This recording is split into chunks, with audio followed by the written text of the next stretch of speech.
মানব জীবনের সবচেয়ে মূল পুঁজি হলো ঈমান। যদি কোনো বান্দা তার নিজের জীবনের সমস্ত সম্পত্তি যদি দান করে দেয়, অক্ফ করে দেয়, কিন্তু ঈমান নাই, সে দানবীরের কাতারে আল্লাহর জায়গায় আল্লাহর কাছে সে নাম পাবে না, আল্লাহর কাছে সে পুরস্কার পাবে না। বিল গেটস গোটা পৃথিবীর ধনীর তালিকায় থাকে একজন, শ্রেষ্ঠ ধনীদের একজন বিল গেটস। তার সমস্ত সম্পত্তির ম্যাক্সিমাম সম্পদগুলো সে মানবতার জন্য দান করে দিয়েছে। এত বড় দান করার পরেও তার কোনো প্রাপ্তি আল্লাহর আদালতে নাই, কারণ তার মধ্যে কি নাই? ঈমানটা নাই। ঈমান থাকতে হবে 16 আনা। ঈমান আছে, সবগুলো আমার আপনার জন্য জমা হয়ে যাবে। ঈমান নাই, কোনো কিছুই কাম হবে না। ঈমান আছে, আমল নাই, কোনো দাম নাই। আমল আছে, ঈমান নাই, তারও কোনো দাম নাই। ঈমানও লাগবে, আমলও লাগবে। আল্লাহ কোথাও বলেন নাই ও বান্দা তুই শুধু ঈমান আনবি আমল করবি না, এমন তো কোনো কথা আল্লাহ রাব্বুল আলামিন কোথাও বলেন নাই। ঈমানদার তো তাকেই বলে যার মধ্যে আমল থাকবে। আল্লাহ রাব্বুল আলামিন যেখানে ঈমানের কথা বলেছেন সেখানে আমলের কথা বলেছেন। যারা পারেন ঠোঁট মিলিয়ে বলুন। আল্লাহ তাআলা এক জায়গায় বলছেন, ইন্নাল্লাযীনা আমানু ওয়া আমিলুস সালিহাতি কানাত লাহুম জান্নাতুল ফিরদাউসি নুজুলা খালিদিনা ফিহা লা ইয়াবগুনা আনহা হিওয়ালা। জোরে বলুন আল্লাহু আকবার। নিঃসন্দেহে যারা ঈমান আনবে এবং আমল সালেহ করবে, আমি আল্লাহ তাদেরকে আমি আল্লাহ 1 নম্বর জান্নাত, জান্নাতুল ফিরদাউস দিয়ে দেব। জোরে বলুন সুবহানাল্লাহ। এখানে কিন্তু আরেকটা জান্নাতের দাগ নাম্বার পেয়ে গেলাম। জান্নাতুল ফিরদাউস একটা। আবার এই আয়াতে সূরা তাওবার 72 নম্বর আয়াতে আল্লাহ রাব্বুল আলামিন জান্নাতে আদনের কথা বলেছেন। এমন করে 8টা জান্নাত রেখেছেন আমার আপনার জন্য। তিনি কে? আসতে বলবেন না, তিনি কে? আল্লাহ তাআলা সূরা কাহফের শেষ আয়াতের দিকে আল্লাহ রাব্বুল আলামিন ওই জান্নাতুল ফিরদাউসের আয়াত নাজিল করার সঙ্গে সঙ্গে আরেকটা আয়াত রাসূলকে জানিয়ে দিচ্ছেন। দেখেন এত সুন্দর দামি আয়াত। আমাকে যখন কেউ প্রশ্ন করে, ও আব্দুল্লাহ আমিন, তোমার কাছে কোন আয়াতটা দেখে মনে হয় আল্লাহর কালাম কোরআন, এটা আল্লাহর কিতাব, আল্লাহর পক্ষ থেকে নাজিল হয়েছে, সবচেয়ে বড় মজবুত আয়াত কোনটা? গোটা কোরআন আমি যতটুকু পড়েছি, যতটুকু বুঝতে পেরেছি, একটা আয়াত আমার সবচেয়ে বলিষ্ঠ মনে হয়। قُلْ لَوْ كَانَ الْبَحْرُ مِدَادًا لِكَلِمَاتِ رَبِّي لَنَفِدَ الْبَحْرُ قَبْلَ أَن تَنفَدَ كَلِمَاتُ رَبِّي وَلَوْ جِئْنَا بِمِثْلِهِ مَدَدًا। জোরে বলুন আল্লাহু আকবার। আল্লাহ তাআলা কি চ্যালেঞ্জটা দিলেন? গোটা পৃথিবীর অথই জলরাশি যদি কালি হয়ে যায়, গোটা পৃথিবীর সমস্ত বৃক্ষরাজি যদি কলম হয়ে যায়, আর আমার আল্লাহর কালিমার ব্যাখ্যা, কোরআনের ব্যাখ্যা লেখা যদি শুরু হয়ে যায়, পৃথিবীর সমস্ত জলরূপী কালিগুলো লিখতে লিখতে সব শেষ হয়ে যাবে। কালিরূপী জলগুলো লিখতে লিখতে শেষ হয়ে যাবে। কলমগুলো দিয়ে লিখতে লিখতে সমস্ত কলমগুলো, বৃক্ষরাজিগুলো ভোতরা হয়ে যাবে। কিন্তু আমার আল্লাহ যে কালাম রচনা করেছেন, যে কোরআন নাজিল করেছেন, এই কালেমার ব্যাখ্যা লেখা পৃথিবীর কোন মানুষের পক্ষে শেষ করা যাবে না। যেরকম সুবহানাল্লাহ। কোরআন যে আল্লাহর কালাম। শুধু দুটো এক্সাম্পল দিয়ে আমি আবার লাইনের দিকে আসতেছি। মন তো শুধু চায় সব কথা বলি একসাথে। মাহফিল পাইছি, প্রাণ খুলে যে একটা জায়গায় 3 দিন 4 দিন ধরে মাহফিল করব, এটা ছিল আগে। 2011 সাল আমি এরকম রেকর্ড আছে, একটা জায়গায় 4 দিন ব্যাপী তাফসীর মাহফিল করেছে 2011 সালে। প্রাণ খুলে কথা বলা যায়। পাবনার দারুল আমান ট্রাস্টে 3 দিন ব্যাপী তাফসীর মাহফিল, 3 দিন এক জায়গায় প্রাণ খুলে কিছু কথা বলা যায়। এখন তো একদিনে অনুমতি হয় না। যারা অনুমতি দেয় তারা নামাজই পড়ে না। এই হচ্ছে অবস্থা ম্যাক্সিমাম। সবার কথা বলছি না, সময় তো কম পাই। কোরআন যে আল্লাহর কালাম। আচ্ছা, কোন মহিলাকে যদি স্বামী তালাক দেয়, সে মহিলা যদি অন্য কোন স্বামীর কাছে যেতে চায়, তাকে অপেক্ষা করতে হয় কয় মাস? আসতে বলবেন না, কয় মাস? হ্যাঁ, আল্লাহ তাআলা এই পদ্ধতি দিয়েছেন, তাহলে এই পদ্ধতির মধ্যে অবশ্যই কিছু রহস্য আছে না নাই? বলেন আছে না নাই? আচ্ছা, 3 মাস কেন কেন আল্লাহ তাআলা ওয়েট করতে বললেন? আবার বিধবা নারী স্বামীকে হারিয়েছেন, রোড অ্যাক্সিডেন্ট করে ঘোড়াশাল ব্রিজ থেকে চিত হয়ে পড়ে মারা গেছে। স্বামী মারা গেলে স্ত্রী কি হয়? বিধবা হয়। আবার আমার দেশে অনেকদিন আগের কথা, এক ইয়াং ছেলে বলে, হুজুর আজকে আমার মোবাইল হেরে গেছে, আমি বিধবা হয়ে গেছি। মোবাইল হারলো, বিধবা। বুঝলেন? এত আসক্তি মোবাইলের। সন্তানকে মোবাইল দেওয়ার আগে 1000 বার ভাববেন। মোবাইল আপনার যুবতী মেয়ের হাতে দেওয়া মানে পাশে একটা বয়ফ্রেন্ডকে বসায় রাখা। আবার একটা যুবকের হাতে দেওয়া মানে পাশে একটা গার্লফ্রেন্ডকে বসায় রাখা। যদি সে মোবাইল ভালো করে সুকায়দা অপারেট না করতে পারে, তার অপারেটিং সিস্টেমে যদি তার রং থাকে, রং চিন্তা নিয়ে যদি সে দেখে, তার জীবন চরিত্র সব শেষ। আমি কি ভুল বলছি? কথা বলবো, কথা বলবো। তো বিধবা বলতে বলতে তো 1 ঘন্টা হয়ে গেল। বিধবা যদি স্বামীকে হারায়, তাকে অপেক্ষা করতে হয় কয় মাস? না, 4 মাস 10 দিন। তালাক প্রাপ্ত নারীর ক্ষেত্রে বলা হলো সূরা বাকারার 228 নম্বর আয়াত, والمطلقات يتربصن بأنفسهن 3 قروء। ঠিক আছে না? 3 ইদ্যত পর্যন্ত, 3 মাসিক পর্যন্ত, 3 ঋতুস্রাব পর্যন্ত তাকে অপেক্ষার প্রহর গুনতে হবে। এরপরে অন্যত্র স্বামীর কাছে যেতে পারবি। আর বিধবা নারীর ক্ষেত্রে আল্লাহ রাব্বুল আলামিন আরো 1 মাস 10 দিন কেন বৃদ্ধি করে দিলেন? দুটাই তো স্বামী হারানোর, দুটাই তো, একটা হলো তালাক প্রাপ্ত, আরেকটা হলো বিধবা হওয়ার কারণে। কিন্তু 1 মাস 10 দিন কেন বলা হলো? বিআনফুসিহিন্না 4 আশহুরিন ওয়া 10। সূরা বাকারার 234 নম্বর আয়াত আল্লাহ রাব্বুল আলামিন বিধবা নারীর ক্ষেত্রে 4 মাস 10 দিন কেন বললেন? এর কারণটা হলো, দেখেন এই আয়াতগুলোকে নিয়ে পশ্চিমা বিশ্বের বহু মনীষীরাও গবেষণা করেছে। এই সায়েন্স গবেষণা করে বের করেছে, স্ত্রী জাতি হলো পুরুষ থেকে, নারী জাতি হলো রিসিভ করে নেওয়া জাতির নাম। পুরুষ থেকে নারীর ভিতরে চলে যায়। যখন নারী পুরুষ যখন ইন্টারকোর্স যখন কমপ্লিট করে ফেলে, স্বামী থেকে পাওয়া স্ত্রীর মধ্যে যে ব্যাকটেরিয়াগুলো, যে প্রোটিনগুলো জমা হয়ে যায়, এই জমাকৃত প্রোটিন ব্যাকটেরিয়াগুলো তার শরীরে থেকে যায় মোট তালাক প্রাপ্ত নারীর জন্য 3 মাস। 1 মাসে 30% চলে যায়, 2 মাসে 60% চলে যায়, 3 মাস সামথিং 100% শরীর থেকে সেই ব্যাকটেরিয়াগুলো বের হয়ে যায়। তখন অন্য জায়গায় স্বামী গ্রহণ করতে সে প্রস্তুতি নিতে পারে।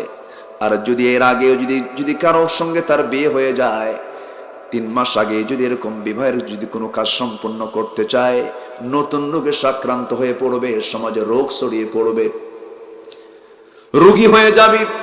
এই জন্য আল্লাহ রাব্বুল আলামিন তালাক প্রাপ্ত নারীর ক্ষেত্রে 3 মাসের কথা বলেছেন, 3 মাসিকের কথা বলেছেন। আর বিধবা নারী, সেও তো স্বামীকে হারিয়েছে, একজন তালাকের মাধ্যমে হারালো 3 মাস, 3 মাসিক পর্যন্ত।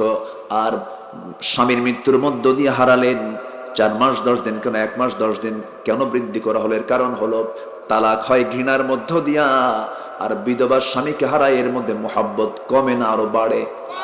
বেড়ে যে স্বামীর কথা বারবার মনে হয়, চোখের পানি ফেলে ফেলে কান্দি, ওই স্বামীর কথা বারবার মনে করে। এই জন্য স্বামী থেকে আসা যে ব্যাকটেরিয়া, প্রোটিনগুলো তার দেহে বিরাজ করে, এই জিনিসগুলো শরীর থেকে বের হতে আরো 1 মাস 10 দিন সময়টা বেশি লেগে যায়। সুবহানাল্লাহ বলবেন না? এই জন্য আল্লাহ রাব্বুল আলামিন 1 মাস 10 দিন বিধবার ক্ষেত্রে বাড়ায় দিয়েছেন। পশ্চিমা অনেক বড় বড় গবেষকরা এই সমস্ত আয়াতকে রিসার্চ করে শেষ পর্যন্ত বলতে বাধ্য হয়েছে, কোরআন কোনো ব্যক্তির রচিত কোরআন হতে পারে না। কোরআন সম্পূর্ণ মানবতার কল্যাণে ঐশী গ্রন্থ, আসমান থেকে নাজিল হয়েছে। জোরে বলেন সুবহানাল্লাহ। আল্লাহ তাআলা কয়জন নারীকে বিয়ের জন্য নিষেধ করেছেন বলেন? কয়জন বলেন? 14 জন নারীকে মাহারাম করেছেন। 14 জন নারী আল্লাহ তাআলা আমার আপনার জন্য দেখা করা জায়েজ করেছেন, বিয়ে করা হারাম করে দিয়েছেন।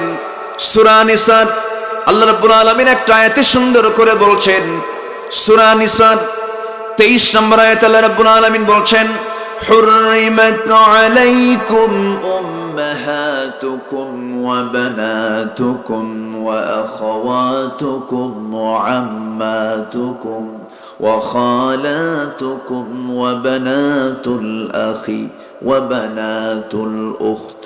এইরকম করে শেষ পর্যন্ত আল্লাহ রাব্বুল আলামিন 14 জন নারীর কথা বলেই বলছেন, ইল্লা মা ক্বাদ সালাফ ইন্নাল্লাহা কানা গফুরার রহিমা। জোরে বলুন আল্লাহু আকবার। 14 জন নারী কেন হারাম করলেন? কি জন্য হারাম করলেন? এর মধ্যে দুধ বোন আছে, দুধ ভাই আছে। দুধ বোন দুধ ভাইকে বিয়ে করতে পারবে না। হারাম করেছেন কে? আসতে বলবেন না, কে হারাম করেছেন? কেন হারাম করেছেন? এর মধ্যে কারণ হলো, কি জন্য আল্লাহ তাআলা হারাম করলেন? দুধ বোনকে বিয়ে করা কেন হারাম? কি জন্য হারাম? এই জন্য বিজ্ঞানের এর জন্য রহস্য উদ্ঘাটন করতে করতে গিয়ে এক পর্যায়ে তারা সিদ্ধান্ত উপনীত হয়েছে। এর কারণটা কি? মায়ের যে দুধ, মায়ের দুধ, যে সন্তান মায়ের দুধ পান করেছে, মাকে বিয়ে করা যাবে? আসতে বলে, মাকে বিয়ে করা যাবে? যাবে। মার দুধ পরীক্ষা করে দেখেছে, মায়ের দুধের মধ্যে যে স্টেম সেল থাকে সেটা ঠিক স্পার্মের মধ্যেও থাকে, যা অর্থাৎ বীর্যের মাধ্যমে যে বংশ বৈশিষ্ট্য ট্রান্সফার হয়, দুধের মাধ্যমে সেম সেই সিমটমটা মায়ের বংশ বৈশিষ্ট্য জেনেটিক আকারে সন্তানের মধ্যেও ট্রান্সফার হয়। তখন দুধ পান করা সন্তান মায়ের বডির একটা অংশ হয়ে যায়। অর্থাৎ মায়ের বডির সাথে সন্তানের বডির যেমন মিল থেকে যায়, তেমনি আল্লাহ তাআলা দুধ সম্পর্কীয় এবং মা সম্পর্কীয় সন্তান যেমন মাকে বিয়ে করতে পারে না, আল্লাহ তাআলা দুধ বোন দুধ ভাই বোনকে আল্লাহ তাআলা বিয়েকে হারাম করে দিয়েছেন। কারণ এই বিয়েটা যদি হালাল হয়ে যায়, আল্লাহ তাআলা জাগে যে মাকে বিয়েটা হারাম করতে বলেছেন, এটার সঙ্গে মিল থাকে না। এটাকে রিসার্চ করে বহু পশ্চিমা মনীষী কালিমা পড়তে বাধ্য হয়েছেন। যেরকম সুবহানাল্লাহ। সম্মানিত ভাইয়েরা, আল্লাহ যা হালাল করেছেন, আল্লাহ যা হারাম করেছেন, অবশ্যই বান্দার মধ্যে কল্যাণ অকল্যাণ আছে না নাই? আসতে বলবেন না, আছে না নাই? আমার বন্ধুগণ, এরকম করে ঘন্টার পরে ঘন্টা আল্লাহ যে সমস্ত বিষয়গুলো হালাল করেছেন, হারাম করেছেন, বান্দার যে কল্যাণ অকল্যাণ দেখি তা করেছেন, সম্পূর্ণ প্রমাণ। দিন যত যাবে বান্দার জন্য চেনা বোঝা তত সহজ হবে। যেরকম সুবহানাল্লাহ। বিজ্ঞান কোরআনকে চেনা বোঝা আরো সহজ করে দিয়েছে। আল্লাহু আকবার। আরো জোরে আল্লাহু আকবার। আমার বন্ধুগণ, একটু কান লাগান, মনোযোগ দিয়ে আমরা একটু শোনার চেষ্টা করি। সেই কালাম আল্লাহ রাব্বুল আলামিন আমাকে আপনাকে দিয়েছেন শুধু পড়ার জন্য না, আমল করার জন্য। আমল করার জন্য আল্লাহ মুমিন বান্দাদেরকে ডাক দিয়ে বলছেন, মুমিন বান্দারা, তোদের জন্য তো আমি আল্লাহ জান্নাত রেখে দিয়েছি, কিন্তু তোদের মধ্যে আমি কিছু গুণ দেখতে চাই। কি গুণ? সূরা তাওবার ৭১ নম্বর আয়াতে আল্লাহ রাব্বুল আলামিন বলেন, ওয়াল মুমিনুনা ওয়াল মুমিনাতু বা'দুহুম আউলিয়াউ বা'দ يأمرون بالمعروف وينهون عن المنكر ويقيمون الصلاة ويؤتون الزكاة ويطيعون الله ورسوله أولئك سيرحمهم الله ইন্নাল্লাহা আজিজুন হাকীম। জোরে বলুন আল্লাহু আকবার। মুমিন পুরুষ এবং মুমিনা নারী, মুমিন পুরুষ এবং মুমিনা নারী। আল্লাহ কি নারী বাদ দিয়েছেন কোথাও? কোরআন কি শুধু পুরুষের জন্য, নারীর জন্য? কোরআন কি শুধু পুরুষের জন্য না নারীর জন্য? জান্নাত পাবে শুধু পুরুষ মানুষ, মনে হয় মহিলারা জান্নাত পাবে না? পাবে কিনা বলেন? পাবে। তবে মেয়েদের জান্নাত একটু ছোট হবে মনে হয়। হ্যাঁ, কি বলেন? বলেন, ভালো করে বলেন। পুরুষের জান্নাত হবে যা, মেয়েদের জান্নাত হবে তা। কোনো কম বেশি করা হবে না। জান্নাতের মধ্যে কোনো প্রকার কম বেশি করা হবে না। তবে জান্নাতের মধ্যে কিছু ক্লাস আছে, 8টা ক্লাস আল্লাহ রাব্বুল আলামিন রেখে দিয়েছেন। নবী যারা, সিদ্দিকিন যারা, শুহাদা যারা, সালিহিন যারা, তাদের জান্নাতের ক্লাস হবে অন্যরকম। তবে হ্যাঁ, সর্বনিম্ন যে জান্নাতটা পাবে তার কাছে কোনো আফসোস হবে না, আহারে সে বড় জান্নাত পাইছে, আমি ছোট জান্নাত, তাহলে তো তার অশান্তি থেকে গেল, এমন ফিলিংসও কিন্তু হবে না। জান্নাত যখন বান্দা পেয়ে যাবে, আল্লাহ রাব্বুল আলামিন বলেন, ওয়ালাকুম ফিহা মা তাশতাহি আনফুসুকুম ওয়ালাকুম ফিহা মা তাদউন নুজুলাম মিন গফুরির রহিম। জোরে বলুন আল্লাহু আকবার। বান্দা তোর মন যা চাবে তুই তাই পাবি, জোরে কোন সুবহানাল্লাহ। বহুদিন আগে, আজ থেকে 17 বছর 18 বছর আগে হবে মনে হয়, লালমনিরহাট কি ওই কুড়িগ্রামের দিকে একটা মাহফিলে বললাম, আমি যখন বললাম তোমার মন যা চাবে তুমি জান্নাতে তাই পাবে, এক বুড়ো ছেলে দাঁড়িয়ে বলে, হুজুর বিড়ি পাওয়া যাবে নাকি? কি চিন্তা তার, কি টেনশন তার, কি নেশা তার। জান্নাতের ভিতরে এরকম পচা কোনো শরাব, পচা কোনো স্মোকিং এর মতো এরকম নোংরা জিনিসগুলো জান্নাতে থাকবে না। জান্নাতে থাকবে ভেজাল না নির্ভেজাল, ভেজাল না নির্ভেজাল।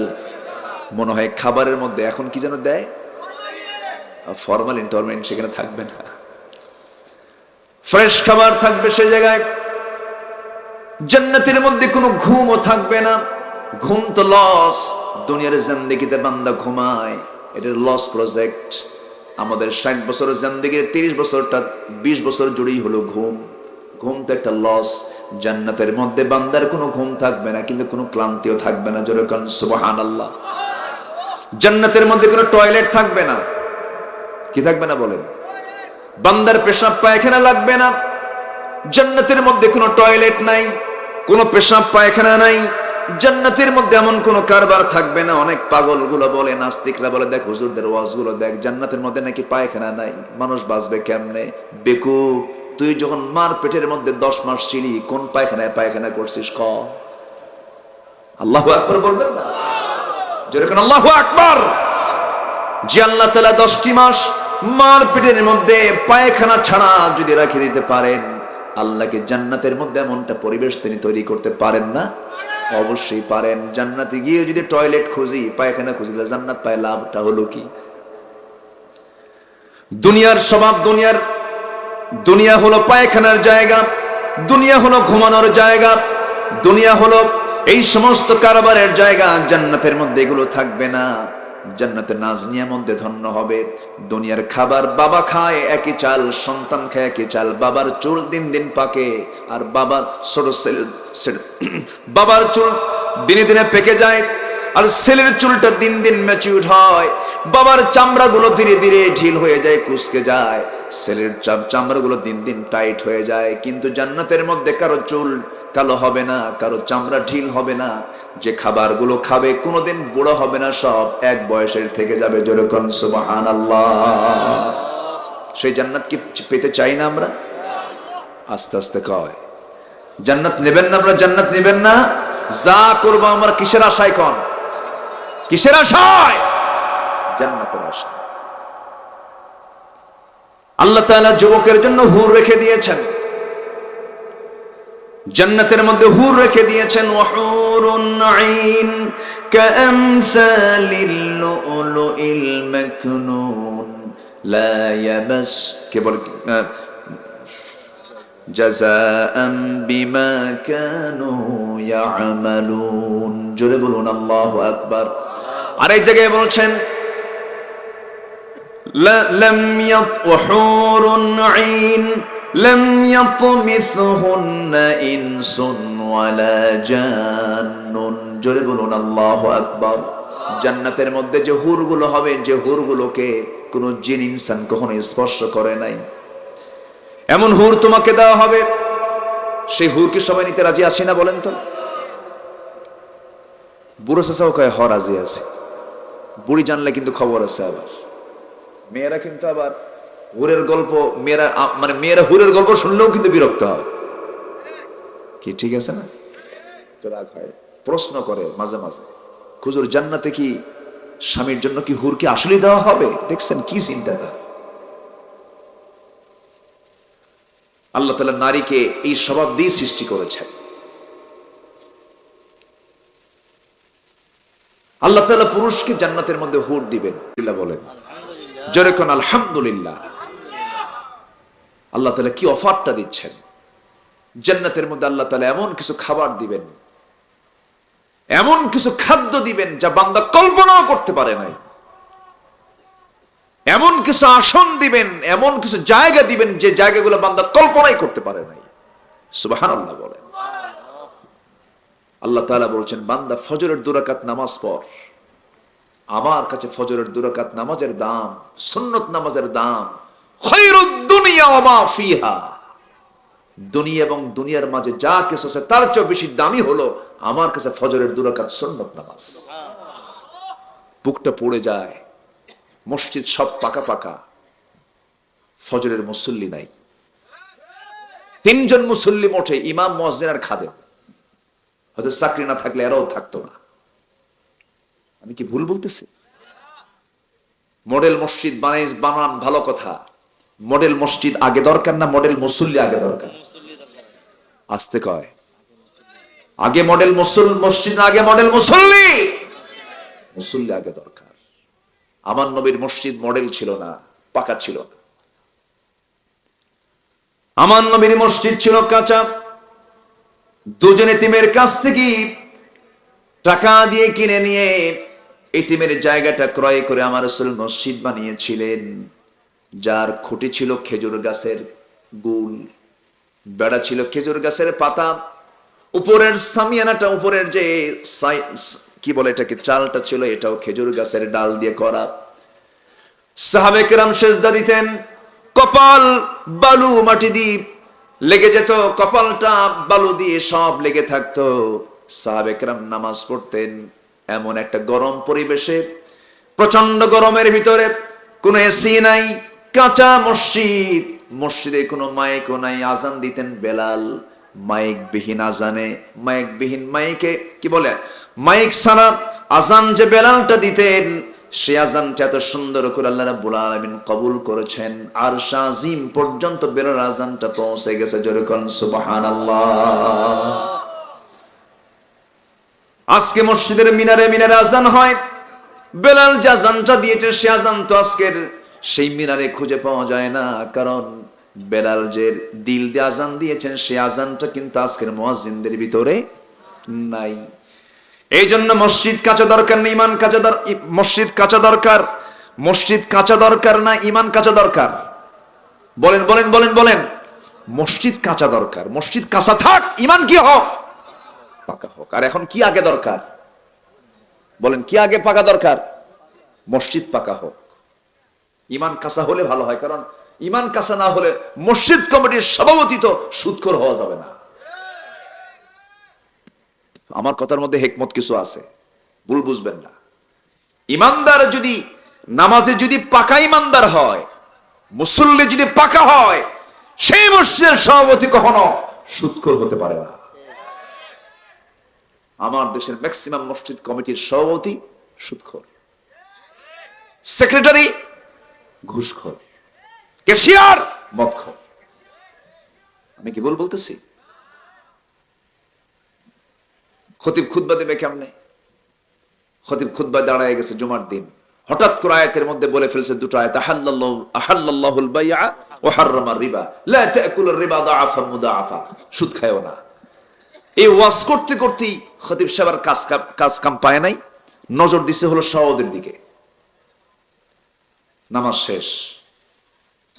নামাজ শেষ হওয়ার সঙ্গে সঙ্গে সওয়াদের চোখের ভাষায় অন্যরকম হয়ে গেছে, চোখ বড় বানায়া খতিবের সামনে এসে বলতেছে, হুজুর আপনি সুদের বিরুদ্ধে ওয়াজ করছেন, ভালো কথা, কোরআনেও আসছে, কিন্তু আপনি ওয়াজ করলেন কিন্তু আপনি আমার দিকে সে থেকে ওয়াজ করলেন কেন, তাকালেন কেন আপনি আমার দিকে? আমি কি ভুল কথা বলছি? এগুলো আমি কি ভুল বলছি? সম্মানিত বন্ধুগণ, আজকে যদি ইমানদার যদি পাকা হতো, মুসল্লি যদি পাকা হতো, সৎ কাজের আদেশ দেওয়া যদি বুঝতো, অসৎ কাজের বাধা দেওয়া যদি বুঝতো, কোন মসজিদের ইমাম, কোন মসজিদের কি বলে সভাপতি, সেক্রেটারি সুদখোর ঘুষখোর হতে পারতো না। আমরা ঈমান এনেছি কিন্তু ঈমানটা খুব দুর্বল। আল্লাহ তাআলা বলছেন মুমিন বান্দার আমি 4টা গুণ যদি দেখি আমি তার প্রতি রহমত নাজিল করব এবং জান্নাতে আদর দেব। যেরকম সুবহানাল্লাহ। 4টা গুণ শিখে যাব না আমরা ইনশাআল্লাহ? জোরে বলি ইনশাআল্লাহ। আল্লাহ রাব্বুল আলামিন বলেন والمؤمنون والمؤمنات بعضهم أولياء بعض يأمرون بالمعروف وينهون عن المنكر মুমিন পুরুষ এবং মুমিনা নারী তারা হবে পরস্পর পরস্পরের বন্ধু। তাদের মধ্যে কোনো প্রকার শত্রুতা থাকবে না, কোনো হিংসা থাকবে না, কোনো জিঘাংসা থাকবে না, কোনো ডিসটেন্স থাকবে না। আল মুমিন কামিরাতিল মুমিন। আল্লাহ তাআলা আরেক জায়গায় বলছেন ইন্নামাল মুমিনুনা ইখওয়া ফাআসলিহু বাইনা আখওয়াইকুম ওয়াত্তাকুল্লাহ। জোরে বলুন আল্লাহু আকবার। মুমিনরা হলো পরস্পর পরস্পরের ভাই। ফাসলিহু বাইনা আখওয়াইকুম, তোমাদের মধ্যে যে সমস্ত সমস্যাগুলো আছে তোমরা এটাকে ইসলাহ করে নাও, সংশোধন করে নাও। আমার বন্ধুগণ, সাধারণ মানুষ যখন বিপদে পড়ে যায় হুজুরদের কাছে দোয়া চায়, যায় না? দোয়া চায় না? দোয়া আমি কি দোয়া করে দেবো নাকি শেষ করে দেব? এই যে 2-1 করে ওঠে, কি করব বলেন? আলোচনা চালাবো? আলোচনা চালাবো? জোরে বলি ইনশাআল্লাহ। কেউ উঠবেন না দয়া করে। রাত হয়েছে আমি জানি, আমি আর কিছু সময় আমি চেয়ে নিচ্ছি, একটু থাকেন। খুব যদি প্রবলেম হয় আস্তে করে একটু নখটা উঁচু করে বলবো, একটু উঁচা করবে, আমি বুঝতে পারবো। এখন তো শীতকাল, বুঝি তো, নিম্নচাপ একটু ঝামেলা হয়। আবার ঊর্ধ্বচাপও কিন্তু আছে। ঊর্ধ্বচাপ হলো বিড়ি খাওয়া চাপ। এ চাপও কিন্তু কম না, হঠাৎ করে উধাও হয়ে যায়। মতব্বর সব নাই, গেছে কই? ঘরের পিছনে যায় হুক্কা টানতেছে। আছেন এরকম? আছে না? একটু বসেন। মাহফিলে বসে যদি মজা না পান, কোরআনের মাহফিলে, তাহলে ভাবতে হবে বুরানি শয়তান ধরছে। কথা বলছেন নাই? শয়তান আসর করছে। শয়তান তো নরসিংদে মনে হয় আসে না নাকি? আসে, পলাশে আসে, শয়তান আসে। শয়তান কিন্তু জান্নাতে যাওয়া বাদ দেয় নাই। প্রথম মানুষকে ধরেছে শয়তান কোথায়? কোথায় ধরছে বলেন? জান্নাতে। তাহলে প্রথম শয়তানের আক্রমণ কোন জায়গায়? জান্নাতে। যদি শয়তান যায় আদমরে ধরার জন্য, আমার আব্বারে, পলাশে তো আসে না নাকি? ডেঞ্জারাস। বসেন, একটু বসেন। ওয়াসওয়াসা দেবে, কিন্তু আমরা শেষ মোনাজাত করে যাব। জোরে বলি ইনশাআল্লাহ। একদিন মুসার সামনে, মুসা আলাইহিস সালামের সামনে শয়তান দাঁড়ায় আছে। জিবরাইল বলতেছেন, শয়তান তোর আর কাজ নাই, নবীর কাছে আসা লাগে? শয়তান কয়, জিবরাইল জান্নাতে যাই, আদমরে দিলাম ধোকা, এ তো মুসা দুনিয়াতে আছে। শয়তান নাই কোথায়? সুম্মা লাআতিয়ান্নাহুম মিন বাইনি আইদিহিম ওয়া মিন খালফিহিম ওয়া আন আইমানিহিম ওয়া আন শামাইলিহিম ওয়া লা তাজিদু আকসারুহুম শাকিরিন। আল্লাহু আকবার। শয়তান ডান থেকে, বাম থেকে, সামনে থেকে, পিছন থেকে অ্যাটাক করবে। বান্দা বলবে আউযু বিল্লাহি মিনাশ শাইতানির রাজীম। আল্লাহু আকবার। কার কাছে যাবো? কার কাছে? আল্লাহর কাছে। একটু বসেন। সম্মানিত ভাইয়েরা, আমরা মুমিন যারা, আল্লাহ তাআলা তাদেরকে আগে দেখতে চান। মুমিনরা হবে হলো পরস্পর শত্রু না বন্ধু। কিন্তু আজকের 180 কোটি মুসলমানের দুনিয়ায় বন্ধুত্ব দেখি না শত্রুতা দেখি? বন্ধুত্ব না শত্রুতা? মানুষ যায় বিপদে পড়ে, একটু মুসিবতে পড়ে, রহমত নেওয়ার জন্য, বরকত নেওয়ার জন্য হুজুরদের কাছে যায়, হুজুর একটু দোয়া করে। কিন্তু হুজুরদেরই যে সমস্যা, আমাদের কাছে যে দোয়া চাইতে আসেন, আমরাই তো ভালো নাই। বাস্তব, বুকটা ফেটে যায়। আজকে জাতির কোন রাহাবার নাই। আজকে 18 কোটি মুসলমানের দেশ বাংলাদেশ। কোন দিকে যাচ্ছে, কি হচ্ছে, অনিশ্চিত গন্তব্য। আর সমাজের যারা শ্রেষ্ঠ বান্দা, আলেম ওলামা, তারা ফতুয়া নিয়ে ব্যস্ত। আমি কি ভুল বলছি? ফতুয়া কিসের জানেন? ফরজ নামাজের পর মোনাজাত চলবে কিনা। হুজুররা ব্যস্ত হলো রসুল নূর না মাটি, হুজুররা ব্যস্ত হলো মিলাদ কিয়াম কি হবে কি হবে না, হুজুররা ব্যস্ত হলো তারাবির নামাজ 8 রাকাত না 20 রাকাত, মুসলমানরা ব্যস্ত হলো আজকে, হুজুররা ব্যস্ত হলো আমিন আসতে বলবো না জোরে বলবো, হুজুররা ব্যস্ত হলো কি বলেন জর্দা খাওয়া জায়েজ কিনা জায়েজ, কি ব্যস্ত। জাতির যখন ক্রাইসিস পিরিয়ড তখন জর্দার ফতুয়া দেয়, বুকটা ফেটে যায়। যখন এক হুজুর কাছে যখন আরেক হুজুরের বলা হয় হুজুর ওই হুজুরটা কেমন, কত ছাগল, যখন বলা ওই হুজুরটা কত গরু। আমি কি ভুল বলতেছি? আমি কি ভুল বলছি? আজকে কেমন হওয়ার কথা ছিল বলেন তো? এমন তো হওয়া উচিত ছিল না। আজকে এই চিত্র আজকে চিত্রায়িত হচ্ছে, আমরা দেখতে পাচ্ছি। সম্মানিত ভাইয়েরা,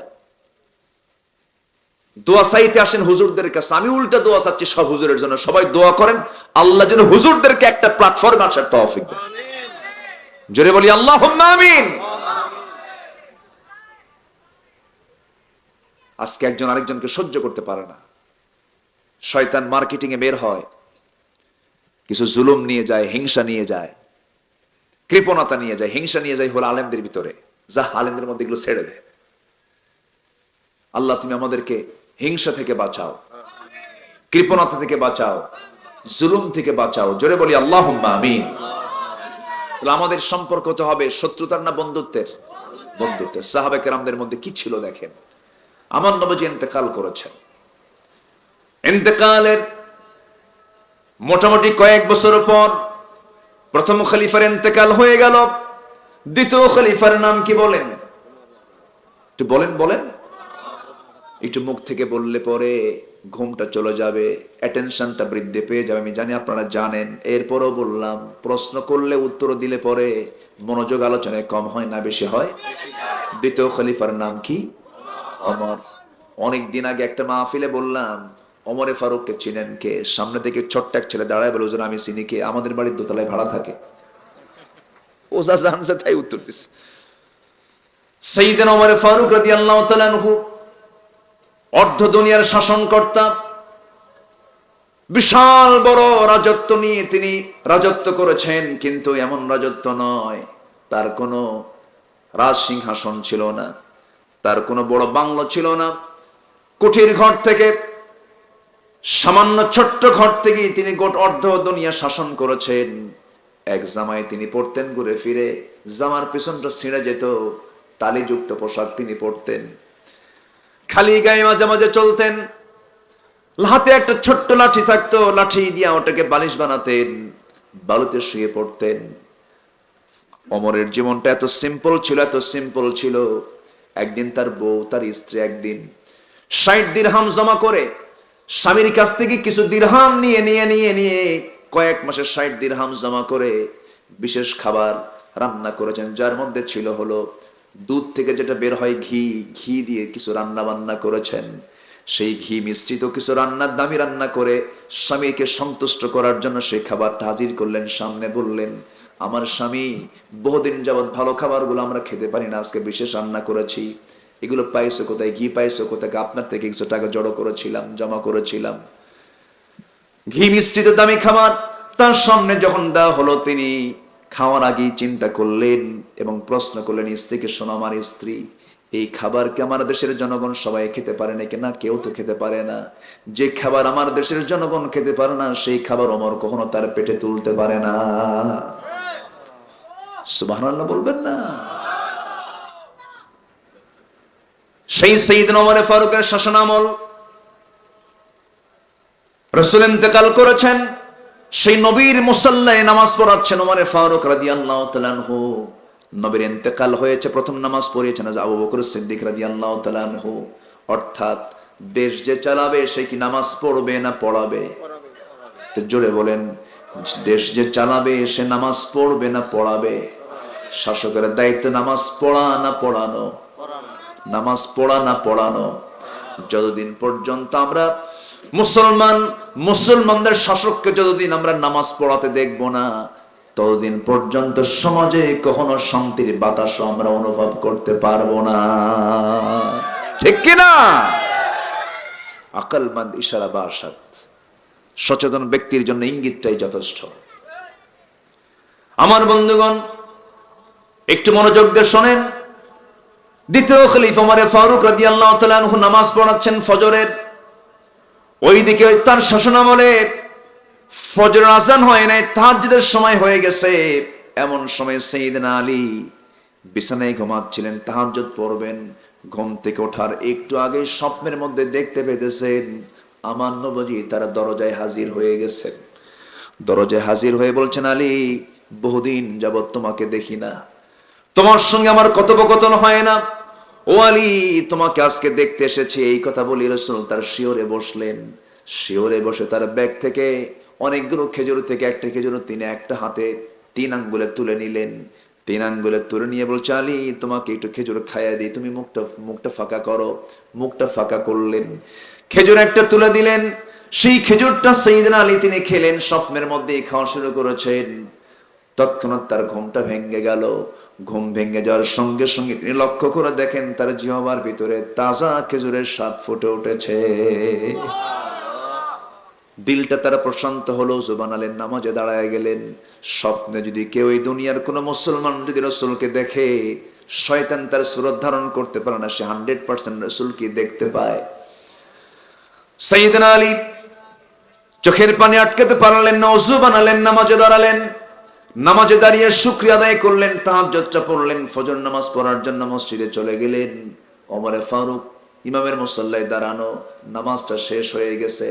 নামাজ শেষ হওয়ার সঙ্গে সঙ্গে আমার নবীজি আল আযকারু বা'দাস সালাত, ফরজ নামাজের পর তিনি কিছু জিকির আজকার করতেন। মিনিমাম 5 থেকে 10 মিনিট সময় লেগে যায় যে দোয়াগুলো পড়তে। কিন্তু সাইয়েদনা ওমর ফারুক সেই দিন কোনো দোয়া পড়লেন না। সালাম শেষ করেই করলেন কি, কে যেন এক টোপলা খেজুর হাদিয়া দিয়ে গেছে। কাউকে দায়িত্ব না দিয়া সাইয়েদনা ওমর ফারুক করলেন কি, নিজেই সেই খেজুরের ব্যাগটা টোপলাটা হাতের মধ্যে নিয়ে প্রথমেই তিনি করলেন কি, প্রথম কাতারে সবার হাতে হাতে 2টা 3টা 4টা করে খেজুর দিয়ে যান। দ্বিতীয় কাতারে তাই করলেন। সাইয়েদনা আলী প্রথম কাতারে জায়গা পান নাই, দ্বিতীয় কাতারে জায়গা পান নাই, তৃতীয় কাতারে ঠিক মাঝখানে দাঁড়ায়া ছিলেন। একজন মজলিসের সদস্য, দ্বিতীয় খলিফার সময় তিনি অত্যন্ত গুরুত্বপূর্ণ ব্যক্তি রাষ্ট্রের, কিন্তু তিনি জায়গা পান নাই, কারণ সেই সময়ের মসজিদগুলো ছিল যে আগে যাবে সে সবার আগে নামাজে দাঁড়াবে। এখন তো দখল করতে করতে যায় নামাজও দখল। সাইয়েদনা আলী তৃতীয় রাকাতে ঠিক মাঝখান বরাবর দাঁড়ায় গেছেন। তৃতীয় কাতারেও তিনি খেজুরগুলো দিয়ে যাচ্ছেন, সবার হাতে 2টা 3টা করে খেজুর সবার হাতে হাতে দিয়ে যান। কিন্তু মাঝখানে বসে থাকা আলীর সামনে যখন ওমর ফারুক গেলেন, মুস্কে একটা হাসি মারলেন আর বলছেন, আলী, মুখটা ফাঁকা করো। ব্যাগের থেকে একটা খেজুর 3টা আঙ্গুলে নিয়ে বলছে, আলী, মুখটা ফাঁকা করো। মুখটা ফাঁকা করলেন, মুখের মধ্যে একটা খেজুর দিয়ে বলছেন, আলী, তুমি খেয়ে নাও। আর কোনো খেজুর দিলেন না, আরো খেজুর ছিল ব্যাগের ভিতরে, পটলার ভিতরে। এই সঙ্গে সঙ্গে আলী বলছেন, ভাই ওমর, আমার আগের জনকেও 2-3টা করে খেজুর হাতে হাতে দিলেন, আমাকে একটা খেজুর তো আমাকে তুললেন, এর কারণটা কি? ওমর ফারুক কাঁদতে কাঁদতে বলছেন, আলী, গত রাত্রে যদি আমার নবী তোমাকে 1টার বেশি 2টা খেজুর খাওয়ানো দিতেন, আমি তোমাকে তাই খাওয়াই দিতাম। কি মোহাব্বত, কি ভালোবাসা তাদের মধ্যে বিরাজ করেছে যে স্বপ্ন পর্যন্ত এক হয়ে যেত। সেই ভ্রাতৃত্বের বন্ধনটা অটুট থাকার কারণে গোটা পৃথিবীতে মুসলমান নেতৃত্ব দিতে পেরেছিল। আজকে ফিলিস্তিনের মুসলমানগুলো মার খায়, আর আমার দেশের কিছু বদমাইশ মুফতিরা বলে ইসরায়েল হামলা করার কি দরকার ছিল? কি ফিতনাগুলো আজকে ছড়াচ্ছে চিন্তা করে দেখেন। আমার বন্ধুগণ, এই ভ্রাতৃত্ব হারানো ঐতিহ্য মুসলমানদের সবচেয়ে বড় অর্জন হলো ভ্রাতৃত্ব।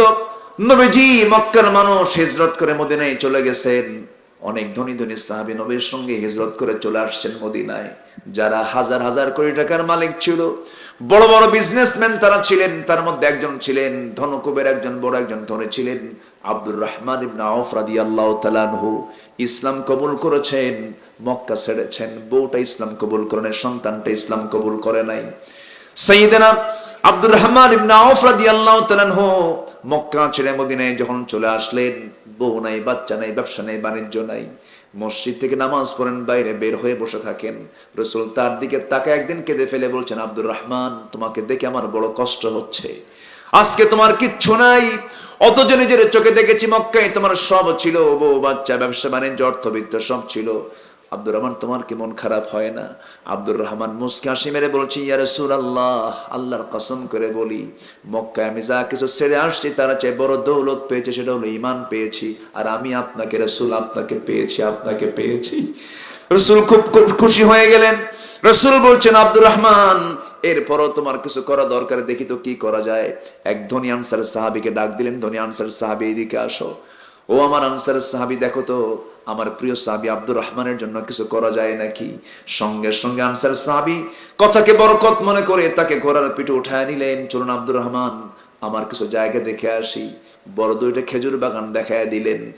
মদিনার সবচেয়ে বড় দুইটা খেজুর বাগান দেখিয়ে দেওয়ার পরে বলছে, ভাই আব্দুর রহমান, কোন খেজুর বাগানটা তোমার পছন্দ বলো, যেটা তোমার পছন্দ হবে এই মুহূর্তে আমি তোমার নামে তার সঙ্গে সঙ্গে দলিল করে দেব।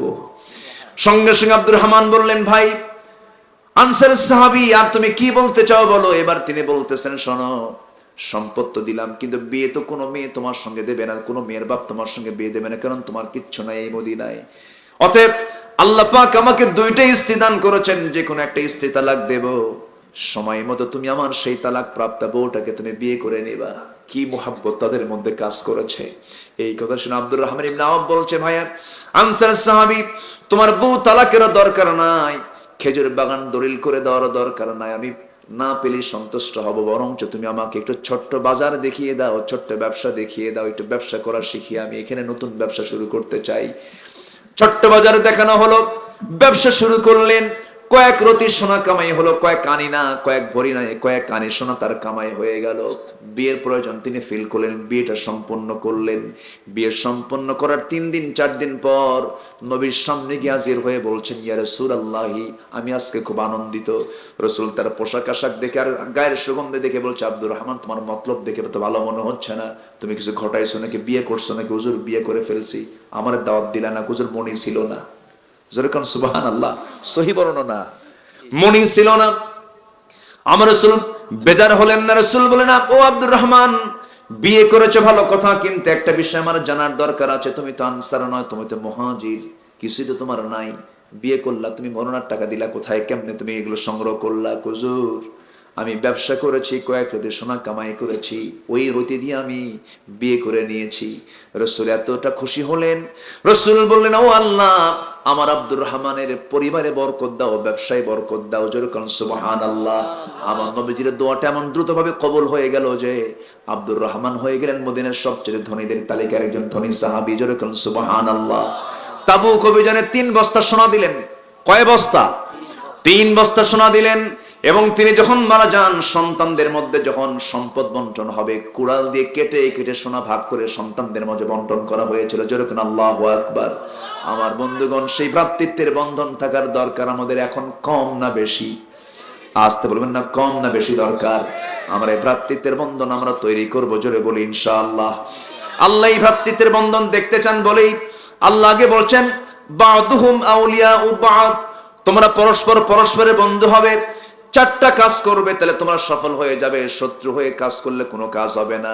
4টা কাজের 1 নাম্বার কাজ হলো ইয়ামুরুনা বিল মা'রুফি ওয়া ইয়ানহাউনা আনিল মুনকার, সৎ কাজের আদেশ দেবে, অসৎ কাজের বাধা প্রদান করবে। সাইয়েদনা লুকমান আলাইহিস সালাতু ওয়াস সালাম যদিও নবী ছিলেন না, কিন্তু আল্লাহ তাআলা তাকে হিকমত দান করেছেন। লাকাদ আতাইনা লুকমানাল হিকমাহ। লুকমান আলাইহিস সালাতু ওয়াস সালাম তার সন্তানকে এরকমই নসিহত দিয়েছেন, ইয়া বুনাইয়া আকিমিস সালাতা ওয়া আমুর বিল মা'রুফ ওয়ানহা আনিল মুনকার ওয়াসবির আলা মা আসাবাকা ইন্না যালিকা মিন আজমিল উমুর। জোরে বলুন আল্লাহু আকবার। আল্লাহ রাব্বুল আলামিন এই জায়গায় বলছেন, মুমিন তো তারাই যারা এক নাম্বার কাজ হবে যারা সৎ কাজের আদেশ দেবে, সৎ কাজের বাধা দেবে। নিজে চুরি করব না, কাউকে চুরি করতে দেব না। ডাকাতি করব না, কাউকে ডাকাতি করতে দেব না। নিজে সুদ খাবো না, কাউকে সুদ খেতে দেব না। সুদ খেতে দেব না এই কথা বললে সামনে মোকাবেলা আছে না নাই? আসতে বলবেন না, আছে না নাই? সুদখোরকে আপনাকে চা খাওয়াবে না, কি আছে না নাই? আছে না নাই বলেন? তাহলে সেখানে আপনি কি দাঁড়ায় থাকবেন? আপনাকে মোকাবেলা করা দরকার আছে। কি মোকাবেলা করা দরকার আছে না নাই? আছে। যাচ্ছে কেন? দোয়া করে দিই, আসেন। ও আয়াত শেষ করবো? আচ্ছা, জি ইনশাআল্লাহ চেষ্টা করছি। এই তো শেষের দিকে আস্তে আস্তে আসতেছে ইনশাআল্লাহ।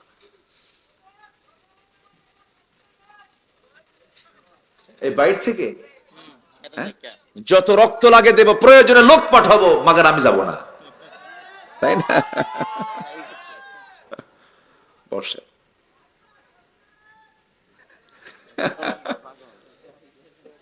জি, সে বুঝলো না যে মাহফিলের বরত্বটা কতটুকু, তাই না? আল্লাহ তুমি তাকে বোঝার তৌফিক দাও। জোরে বলি আল্লাহুম্মা আমিন। যার জ্ঞান যত দূর তার ভূমিকাও তত দূর। আচ্ছা যাক, আমার মধ্যে ধমকের সুরটা কম, আমি ধমকের সুরটা আমি কম দিই। তবে হ্যাঁ, সৎ কাজের আদেশ এবং অসৎ কাজের বাধা যদি আপনি দিতে চান, আপনার সামনে আপনি কার বিরুদ্ধে মোকাবেলা করবেন, সে তাকে আপনি না চিনলেও সে আপনাকে চিনে নেবে, ঠিক কিনা? মদ খাবো না, কাউকে মদ খেতে দেব না। মদের দোকানদারের কিছু করে থাকবে, মামলা কি হবে কি হবে না? আজ থেকে হবে কি হবে না? অটোমেটিক হবে। সুদের বিরুদ্ধে কথা বলেন, জেনার বিরুদ্ধে কথা বলেন, চুরির বিরুদ্ধে কথা বলেন, দুর্নীতির বিরুদ্ধে কথা বলেন, শত্রু আপনাকে চিনে নেবে। আপনি তাকে না চিনলো আপনাকে ঠিকই সে চিনবে। আজকে মুসলমান শত্রুদেরকে চেনে না, কিন্তু শত্রুরা মুসলমানদের কিন্তু ঠিকই গণনা করে। ইসরায়েল গোটা দুনিয়াতে জুড়ে মাত্র 1.5 কোটি আজকে ইহুদি, কিন্তু গোটা পৃথিবীর মানুষ মুসলমানদেরকে চরম ব্যস্ততায় রেখে দিয়েছে। ইহুদির বাচ্চারা গোটা পৃথিবীর মুসলমানদেরকে অস্থির করে রেখে দিয়েছে, তারা কিন্তু ঠিকই গণনা করে। আমার ভাইয়েরা, এই ক্রান্তিকাল, এই ক্রাইসিস পিরিয়ডে আমার আপনার সবচেয়ে বড় ভূমিকা পালন করতে হবে। ভ্রাতৃত্বের বন্ধনটা তৈরি করতে হবে। 4টা কাজ করতে হবে সময়ের চাহিদা অনুযায়ী। 1 নাম্বার হলো সৎ কাজের আমরা আদেশ দেব, সৎ কাজের বাধা দেব। 1 নাম্বার কাজ সবাইকে করতে রাজি আছেন নাকি? এটিকে একা একা হবে না, সম্মিলিতভাবে করতে হবে। বলেন, একা হবে না জামাতের সঙ্গে করতে হবে? নামাজটা একা উত্তম না জামাতে উত্তম? হজকে একা হয় না জামাতে হয়? হজ মানে কি সমস্ত মুসলমান এক হও, কি ক্রাইসিস আছে সেখানে তুলে ধরো, মুসলমানদের সমস্যা দূর করো, ঠিক কিনা? তা কি আছে আজকে? তা তো আমার বন্ধুগণ, অন্যের বিরুদ্ধে সোচ্চার থাকতে হবে মুসলমান। কি যে ইমানদার অন্যের বিরুদ্ধে সোচ্চার নয়, সে মুমিন না মুনাফিক? সে মুনাফিক। নাম্বার 2 হলো ইয়াকিমুনাস সালাহ, যারা নামাজ কায়েম করবে। আল্লাহ তাআলা নামাজ পড়ার কথা বলেছেন গোটা কোরআনে মাত্র একবার, ফাসাল্লি লিরাব্বিকা ওয়ানহার, নামাজ পড়ো, কুরবানি করো। এই নামাজ পড়ার কথা একবার বলেছেন, আর নামাজ কায়েমের কথা বলেছেন 80 বারেরও বেশি বার। জোরে কোন সুবহানাল্লাহ। নাম্বার 3 হলো ওয়ায়ুতুনাজ যাকাত, যারা যাকাতটা ঠিক মতো আদায় করবে। আমার বন্ধুগণ, নামাজ আছে যেখানে যাকাত আছে সেখানে, কিন্তু আমার দেশে নামাজ পাওয়া যায় যেখানে যাকাত নাই সেখানে। কালেমা, ইসলামের ভিত্তি কয়টা? বলে 5টা। কি কি? কালেমা, নামাজ, রোজা, হজ, যাকাত। যাকাত নিয়ে গেছে কয় নাম্বারে? 5 নাম্বারে। কিন্তু যাকাত কি 5 নাম্বার না 3 number? 3 number, 3rd pillar of Islam. বুনিয়াল ইসলাম আলা খামসিন শাহাদাতি আল্লা ইলাহা ইল্লাল্লাহ। নাম্বার 2 হলো ইকামাস সালাত ওয়া ইতাইজ যাকাত ওয়াল হজ ও সাওমি রমাদান। এই 5টা হলো ভিত্তি। 3 নাম্বার পিলারকে 5 নাম্বারের জায়গায় নিয়ে চলে গেল। একটা বিল্ডিং তৈরি হয়, ধরুন 9টি পিলারের বিল্ডিং, মাঝখানে 3টা, সাইডে 3টা, 6টা। মাঝখানের পিলারগুলোতে বিল্ডিং এর চাপ কম হয় না বেশি হয়? বেশি হয়। মাঝখানের ওই পিলারগুলোতে রডের পরিমাণ কমে না বাড়ে? বেড়ে যায়। তাহলে 3 নাম্বার পিলারটা ইসলামের হলো আগের 2টা, পরের 2টা, মাঝখানে কি? 3 নাম্বার পিলার হলো যাকাত। সেই যাকাতের পিলারটা নিয়ে গেছে 5 নাম্বার বিল্ডিং। কি হয় কোন? ঠিক আছে না? আজকে সমাজে জাকাত চালু না সুদ চালু? এই জন্য জাকাতটা না থাকার কারণে সেখানে চালু হয়ে গেছে কি বলেন, সুদ চালু হয়ে গেছে। জাকাত থাকবে, সুদের কোনো গন্ধ থাকবে না। আল্লাহ তাআলা এই জন্য নামাজের পাশাপাশি জাকাতের কথা বলেছেন। এবং নাম্বার 4 হলো ওয়ায়ুতিউনাল্লাহা ওয়া রাসূলাহ, জীবনের সকল জায়গায় দুজনের তোমরা আনুগত্য করবে। একজন হচ্ছেন কে বলেন, আসতে বলবেন না কে? নাম্বার 2 হচ্ছেন মুহাম্মদুর রাসূলুল্লাহ সাল্লাল্লাহু আলাইহি সাল্লাম। এটা হচ্ছে সবচাইতে বড় একটা গুণগত দিক। জীবনের সকল জায়গায় আল্লাহ কি বলেছেন, রাসূল কি বলেছেন, কোরআন কি বলেছে, হাদিস কি বলেছে, নেতা কি কইছে, অমুক নেতা, এগুলো না। নেতা তো দেখলাম সব, কোন নেতার বক্তব্য নয়, কোন ব্যক্তির কথা নয়। কোরআন কি বলেছে, কোন পীর কি বলেছে না, কোন বুজুর্গ কি বলেছে না। বুজুর্গের কথাও ভুল হতে পারে, পীরের কথাও ভুল হতে পারে, আকাবিরের কথাও ভুল হতে পারে, নেতার কথাও ভুল হতে পারে, কিন্তু আল্লাহ এবং রাসূল কি বলেছেন ভুল হতে। এই জন্য মুমিনের 4 নম্বর গুণ হবে জীবনের সকল জায়গায় আল্লাহ এবং রাসূলের আনুগত্য করতে হবে। আল্লাহ কবুল করুন, জোরে বলি আমিন। ইমানটা পাকাপোক্ত ইমান আনতে হবে। অনেক স্বার্থ হারিয়ে যাবে, অনেক সুযোগ সুবিধা হারিয়ে ফেলতে হবে, তবে ইমান হারানো যাবে না। যুগে যুগে স্বাক্ষর রেখেছেন, এমন ইতিহাস রেখেছেন অনেক নারী পুরুষ আছে না নাই, কাফেরের ঘরে থেকে ইমান টিকে রেখেছেন। ইমরাত ফিরআউন, আসিয়া আলাইহিস সালাতু ওয়াস সালাম। এমন কোন পরীক্ষা নাই যে পরীক্ষা আসিয়া দেন না। ইমান রক্ষা করতে গেলে যত বাধা আসে সব বাধা আসিয়া অতিক্রম করেছেন। আল্লাহু আকবার। এই মহিলার কথা যখন আমি ভাবি, আল্লাহ তাআলা কেন এই মহিলার নামটা কোরআনে উল্লেখ করেছেন সূরা তাহরিমের মধ্যে, অবশ্যই আল্লাহ তাআলা তাকে পছন্দ করেছেন, কবুল করে নিয়েছেন বলেই তার নামটা, তার দোয়াটাও কোরআনে কোট করেছেন। জোরে বলেন সুবহানাল্লাহ। ঈমান কি? ফেরাউনের ঘরে ঈমান আনলেন। ফেরাউনের পরেই যার স্থান, রাজার পরে কার স্থান হয়? রানীর স্থান হয়। আচ্ছা, রাজা বড় না রানী বড়? আচ্ছা, চেয়ারম্যান বড় না চেয়ারম্যানের বউ বড়? ভালো কি রকম? এই দেখেন একজন কইছে বউ বড়। হ্যাঁ, চিন্তা আছে, কিন্তু বইয়ের কথা কে শোনে না বলেন? এই দেখেন, এই যে শোনেন না? আপনি শোনেন? এই যে শুন, আপনিও শোনেন, আমিও শুনি। উপায় আছে? উপায় আছে বলেন তো, উপায় আছে? তাহলে একজন যে কইছে বই বড় চেয়ারম্যানের সাথে, কথা তো অযৌক্তিক না? রাজা প্রজার মাঝে ঘোষণা করছে যে প্রজা বইয়ের কথা শোনে তাদেরকে একটা করে ডিম দিতে হবে, ডিম দাও। আর যে প্রজা বইয়ের কথা শোনে না তাকে একটা করে ঘোড়া দেওয়া হবে। অফার দিল গোটা দেশ জুড়ে, সারাদিন শুধু বইয়ের কথা শোনা মানুষই বেশি। ডিম একটা করে নিয়ে যাচ্ছে। বিকেল বেলা সলিম উদ্দেশ্যে কয়, রাজামশাই জীবনে কোনোদিন বইয়ের কথা শুনি নাই। রাজা খুশি হয়ে বলতে, যা আস্তাবল থেকে একটা ঘোড়া নিয়ে চলে যা।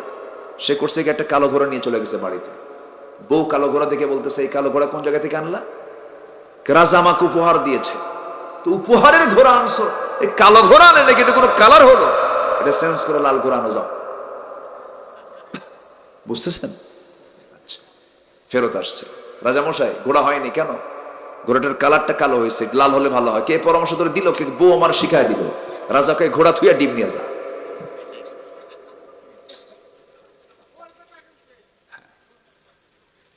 সন্ধ্যার পরে রাজা গেছে রানীর সামনে। রানী মুস্কি মুস্কি হাসি মেরে বলে, রাজামশাই পাইছেন? পাইছেন? বইয়ের কথা শোনেন এমন লোক পাইলেন কি? পাইছেন আমি একটা, তাও দেখি বইয়ের কথাই শুনে। রানী বলে, রাজামশাই শোনেন, একজনকে দিবেন ঘোড়া, আরেকজনকে দিবেন ডিম, এটা সমতা হলো না, একটু কম বেশি হোক। অন্তত যারা বইয়ের কথা শোনেন তাদেরকে 5 কেজি করে চাল দেন। আচ্ছা ঠিক আছে। পরের দিন সকালবেলা মন্ত্রী বৈঠকে বলতেছে, উজিরদের সামনে রেখে শোনো, আগামীকাল থেকে যারা বইয়ের কথা শোনে তাদেরকে 5 কেজি করে চাল দেওয়া হোক ডিমের পরিবর্তে। খাদ্যমন্ত্রী বলে, জাহাপনা এই পরামর্শ আপনাকে দিল কে? বউ আমার শিখাই দিল। কি কথা কি বুঝতেছেন? রাজাও শুনল কার কথা? রানীর কথা। উপায় তো নাই। আসিয়া আলাইহিস সালাতু ওয়াস সালাম এমন পরিবার থেকে বের হয়ে সেই ইমানটাকে টিকে রাখলেন। যেন তেন কথা না। সুপ্রিম পাওয়ার, অথরিটি, বিশাল ক্ষমতা ফেরাউনের। সেই ফেরাউনের স্ত্রী হচ্ছে আসিয়া। ঈমান আনলেন। ফেরাউন বলল, আসিয়া শুনলাম তুমি নাকি ঈমান আনছো। শুনবেন কেন? দেখেন আশহাদু আল্লা ইলাহা। ফেরাউন তো মানে ভেঙ্গে পড়ে গেল। ফেরাউন বলল, আসিয়া তুমি একটা কাম করলা, তুমি কি করলে? আমার মান সম্মান সব চলে গেল। আসিয়া বলছেন, আমার স্বামী, আপনার মান সম্মান কিচ্ছু যায় না, আপনিও ঈমান আনেন। আমি আপনি দুজন একসঙ্গে জান্নাতে থাকতে চাই। কি সুন্দর করে তিনি দাওয়াত দিচ্ছেন। চুল পরিমাণ কোনো ভয় নাই এবং কোনো অভিনয় নাই। ভিতরে ভিতরে দেখবেন আমাদের সমাজে কিছু নামাজি লোক আছে, বাতিলদের সামনে যে অভিনয় করে, আছে না নাই বলেন? বহু রূপ নিয়ে থাকে, কিন্তু সালাম এক রূপ নিয়ে থাকলেন, ইমানের রূপ নিয়ে থাকে। বলছেন, আমার স্বামী, আমি তো ইমান এনেই ফেলেছি, আপনি ইমানটা আনেন। ফেরাউন বলছে, আসিয়া তুমি কি যে করলে আমি তো বুঝতে পারছি না, তোমাকে বারবার আমি অনুরোধ করছি তুমি দিনটা ছেড়ে দাও। আসিয়া বলছেন, আপনি আমাকে যত অনুরোধ করবেন আমার ইমান তত পাকা হবে, আমার প্রতি অত্যাচার যত বাড়াবেন আমি তত আল্লাহর সামনে চলে যাব। যেরকম সুবহানাল্লাহ। শেষ পর্যন্ত ফেরাউন সিদ্ধান্ত নিল, দেখি তো তাকে ভয় দেখায় কোনো কাজ হয় নাকি। আরেকজন ফেরাউনের দাসী কালেমা পড়ে মুসলমান হয়। সেই দাসীটা কি আসিয়ার সামনে ধরে দুইটা হাত দুইটা পায়ের মধ্যে পেরেক ঢুকানো হলো, চার হাত পা চারদিকে পেরেক দিয়ে আটকানো হলো, একটা করে অঙ্গ কেটে ফেলা হয় আর বলা হয়, আসিয়া তোমাকে এই দাসীর মতো দুনিয়া থেকে বিদায় করে দেব। আসিয়া বলছেন, স্বামী আমার, একটা কথা জেনে রাখবেন, আমার প্রতি অত্যাচার যত বাড়বে আমার ঈমান তত পাকা হয়ে যাবে। শেষ পর্যন্ত আসিয়াকে ধরা হলো, করাত দিয়ে চিরে তাকে দুই টুকরো করে শেষ করে দেওয়া হবে। সিদ্ধান্ত হলো জল্লাদের সামনে দাঁড়ানো। আসিয়া আলাইহিস সালাম যখন এই দৃশ্যটা দেখতে পেলেন, ফেরাউন শেষবারের মতো তাকে বলছে, আসিয়া এখনো সময় আছে, তুমি কি করবে বলো। আসিয়া বলছেন, স্বামী আমার নাকের মধ্যে আল্লাহ রাব্বুল আলামিন জান্নাতের ঘ্রাণ ঢুকায় দিয়েছে, জান্নাতের ঘ্রাণ ঢুকিয়ে দিয়েছেন। শেষ পর্যন্ত হলো কি, করাত দিয়ে চিরে যখন তার কপালে যখন করাতটা লাগানো হলো, আসিয়া আলাইহিস সালাম সেই সময় তিনি একটা দোয়া করেছিলেন, সেই দোয়াটা আল্লাহর দারুণ পছন্দ হয়েছে।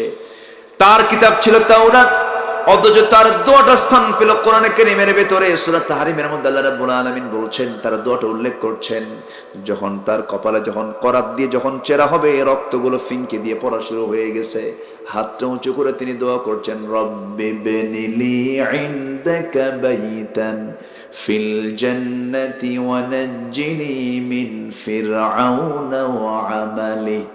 ও আল্লাহ, তুমি আমার জন্য বানায় দাও বাইতান, একটা ঘর, ফিল জান্নাহ, জান্নাতের মধ্যে, ইনদাকা, তোমার কাছে। জান্নাত নেব কিন্তু দূরে নেব না, জান্নাত নেব ইনদাকা। আমার ভাই এখানে বসে আছেন, আরবিতে হবে ইনদি, আমার কাছে।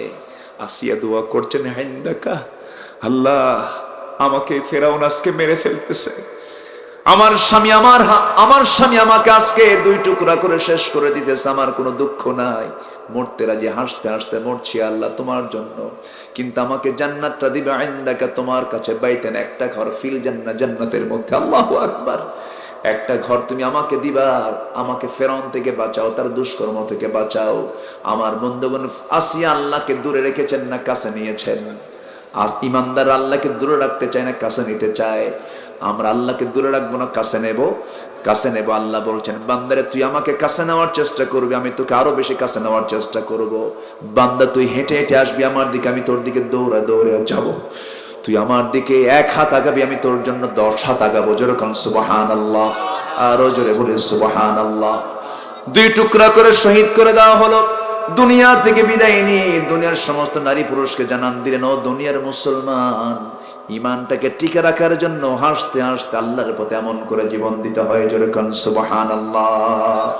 আল্লাহ বলছেন, এমন যদি আনুগত্য আল্লাহর সঙ্গে, আল্লাহর উপরে যদি রাখতে পারো, আল্লাহকে মহাব্বত করতে পারো, আল্লাহ ওয়া রাসূলাহ, এই 4টা কাজ যদি করতে পারো, উলাইকা সারহামুহুমুল্লাহ, এই সমস্ত বান্দাই হবে আল্লাহর রহমত প্রাপ্ত বান্দা।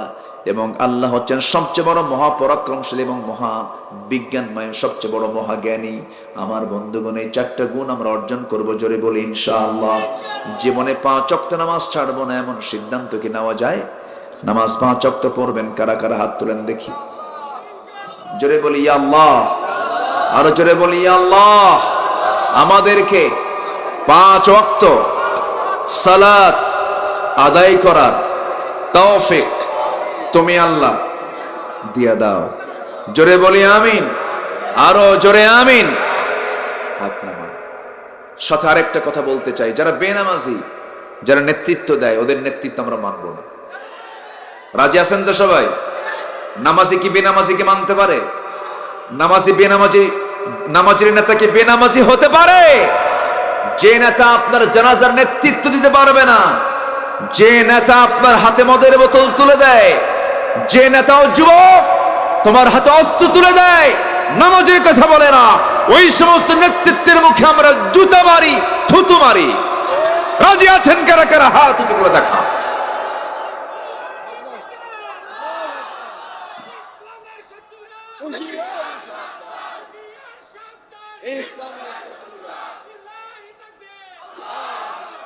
আল্লাহ কবুল করুন, জোরে বলে আমিন, আরো জোরে আমিন, আরো জোরে আমিন।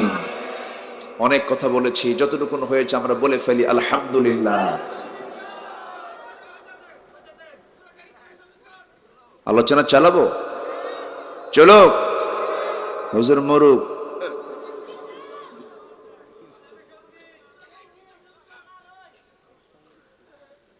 জি, সব দিকে তাকাবো আমরা, যতটুকু হয়েছে আমরা বলি আলহামদুলিল্লাহ। একটু বাড়ান না, ফুল দেওয়া যাবে না, ফুল দিলে আবার ও আবার নিজে ওয়াজ করবে। বসে, অসংখ্য ধন্যবাদ। এত রাত ধরে ঠান্ডার ভিতরে সবাই বসে আছেন, বলি আলহামদুলিল্লাহ, জোরে বলি আলহামদুলিল্লাহ। আস্তে আস্তে আমরা যতটুকু বলেছি, এখন দোয়ার দিকে যাই। আমি সঙ্গীত পারি, বলি আলহামদুলিল্লাহ। জি,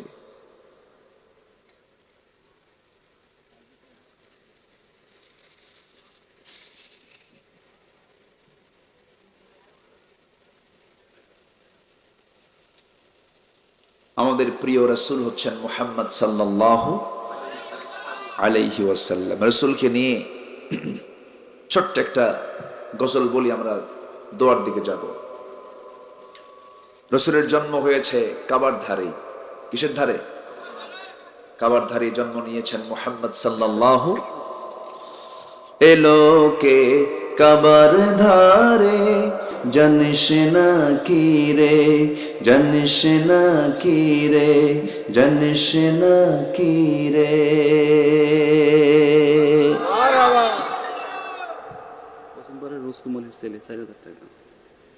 কিসের দান? মাহফিলের জন্য, জি, মসজিদের জন্য, জি, আলহামদুলিল্লাহ। তো আসুন আমরা দোয়ার দিকে যাব আস্তে আস্তে। তার আগ দিয়ে অনেকেই কিছু দিতে চেয়েছেন। জি, মসজিদের জন্য একজন ভাই 1004 টাকা দিয়েছেন, তারপরে আরেকজন ভাই দিয়েছেন কিছু টাকা। আল্লাহ তুমি সবার দানকে তুমি আল্লাহ কবুল করো। আমার আগের মেহমান, আমার প্রিয় ভাই নূর মোহাম্মদ সিরাজি হাফিজাহুল্লাহ, তিনি অনেক দীর্ঘ সময় ধরে আপনাদের কাছে আরজ রেখেছেন, অনেক দান করেছেন। আল্লাহ তুমি সবার দানকে তুমি আল্লাহ কবুল আর মঞ্জুর করে নাও, জোরে বলি আল্লাহুম্মা আমিন। সম্মানিত হাজিরিন, এই শেষ সময়ে যদি কেউ দিতে চান, 2-3 মিনিটের মধ্যে যদি কেউ দিতে চান দিতে পারবেন ইনশাআল্লাহ। এরপর আমরা আস্তে আস্তে দোয়ার দিকে যাব। জিকির করি সুবহানাল্লাহ,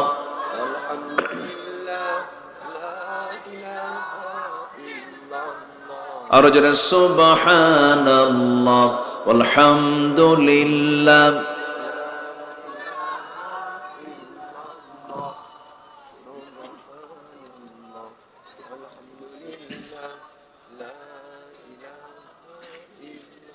আরো জোরে সুবহানাল্লাহ, আলহামদুলিল্লাহ, আরো জোরে লা ইলাহা। আমরা নামাজের মতো করে বসি, একটু নামাজের মতো করে বসি।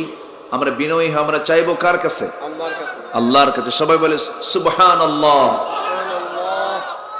সুবহানাকাল্লাহুম্মা ওয়া বিহামদিকা আশহাদু আল্লা ইলাহা ইল্লা আনতা আস্তাগফিরুকা ওয়া আতুবু ইলাইকা। চিৎকার মেরে বলি, ইয়া আল্লাহ, আমার জীবনের সগীরা কবীরা, ছোট বড় সব গুনাহ তুমি আল্লাহ মাফ করে দাও। জোরে বলুন, ইয়া রাব্বাল আলামিন, ইয়া রাব্বাল আলামিন। জি, দোয়া যদি অনুমতি দেন, দোয়া জি, দোয়া জি। আমরা ফজর পড়বো তো ইনশাআল্লাহ, না ওয়াজ শুনে ফজর না পড়লেও চলে এরকম কিছু? জি, আমরা সব দিকে তাকাবো ইনশাআল্লাহ। অনেক রাত করে ফেলেছি আজকে, আরো আগে শেষ করা উচিত ছিল। হ্যাঁ, ঠিক আছে জি। আল্লাহুম্মা রব্বানা যালামনা আনফুসানা ওয়া ইল্লাম তাগফির লানা ওয়া তারহামনা লানাকুনান্না মিনাল খাসিরিন। গভীর রাত, নিঝুম রাত, শিশির ভেজানো রাত্রিতে হাজারো মুসলমান নরনারী নিয়ে তোমার কালামের দুটি আয়াতকে সামনে রেখে মুসলিম ভ্রাতৃত্ব এবং তার গুণাবলী নিয়ে কিছু আলোচনা করার চেষ্টা করেছি। কাঙ্গাল ফিকারির মতো দুটো হাত পেতে আছি। আল্লাহ, গুনার দিকে নজর দিও না, বান্দা মনে করে তামাম জীবনের সমস্ত গুনাহগুলোকে মাফ করে দাও। জনম দুঃখিনী মা, জনম দুঃখী বাপ জানজারে চলে গেলেন, জিন্দেগির গুনাহগুলো মাফ করো, কবরগুলোকে জান্নাতের টুকরা বানায়া দাও। আব্বা আম্মার জন্য কি দোয়া তাও তুমি শিখিয়ে দিয়েছো। সবাই চক্ষু বন্ধ করুন, হাত একটু উঁচু করুন। আব্বা আম্মার জন্য সবাই বলুন, রব্বির হামহুমা কামা রব্বায়ানি সগীরা, রব্বির হামহুমা কামা রব্বায়ানি সগীরা। ও আল্লাহ, বিশেষ করে এই মাহফিলের আয়োজন যারা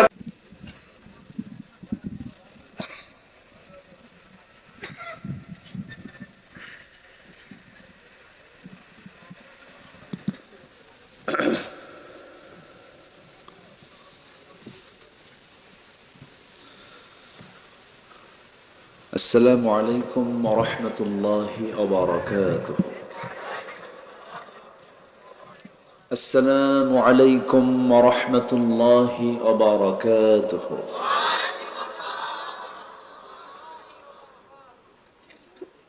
إن الحمد لله الأكرم الذي خلق الإنسان وكرم وعلمه من البيان ما لم يعلم،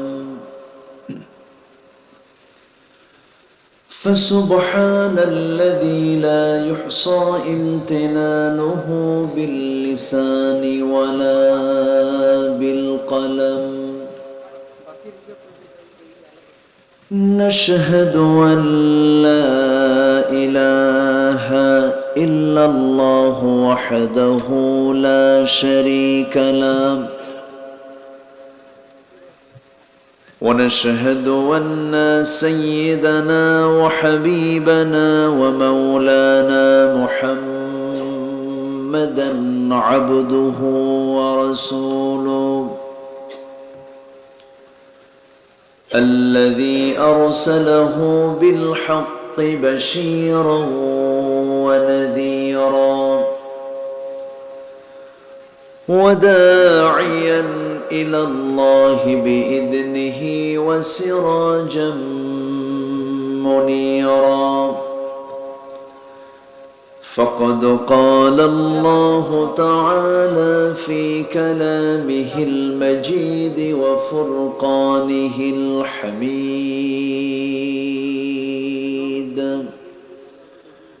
أعوذ بالله من الشيطان الرجيم. بسم الله الرحمن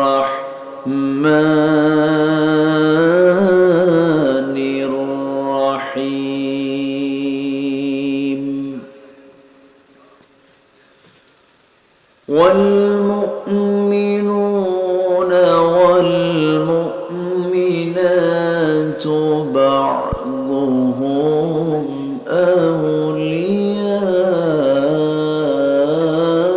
أولياء بعض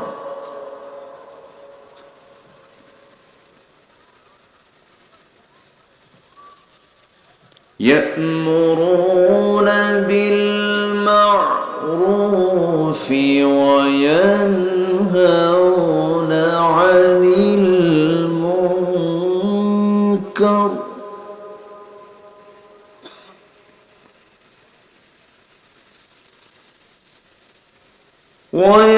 وينهون عن المنكر ويقيمون الصلاة ويؤتون الزكاة ويطيعون الله ورسوله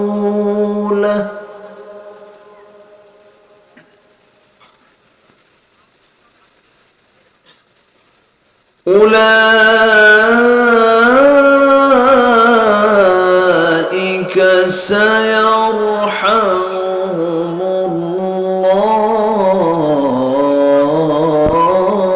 الله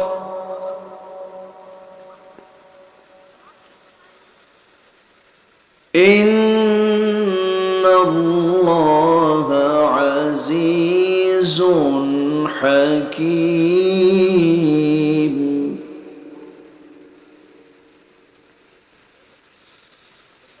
الله أكبر بسم الله الرحمن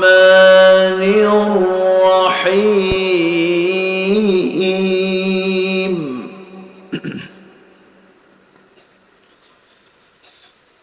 إن الله وملائكته يصلون على النبي يا أيها الذين آمنوا صلوا عليه وسلموا تسليما اللهم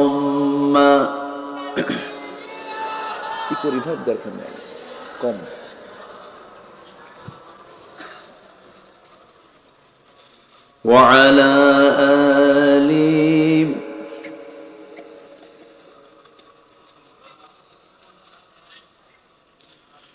একটু মোহাম্মত দিয়ে নবীর প্রেমে মাতোয়ারা হয়ে জবান খুলে জোরালো কণ্ঠে সবাই বলুন আল্লাহুম্মা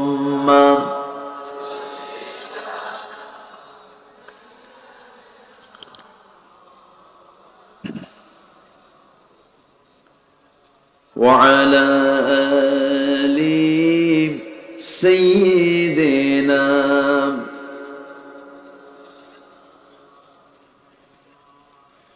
তায়েফের কথা ভেবে কাঁদে শুধু দুনয়ন এমন দরদি পেতে কাঁদে মন অনুক্ষণ কাঁদে মন অনুক্ষণ ওহুদে দাতাহারা আহমদ যখন লৌহ মাখা কিয়ামতে উঠবে তখন জিহাদ না করে কিভাবে দেখাবে তুমি চাঁদ চেহারা রূপে ওয়াতুল আল্লাহুম্মা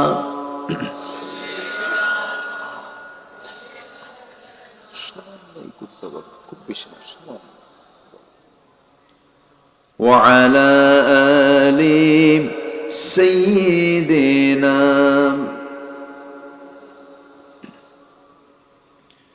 সবাই বলুন বালাগাল উলা বিকামালিহি কাশাফাত তুজা বিজামালিহি হাসনাত জামিউ খিসালিহি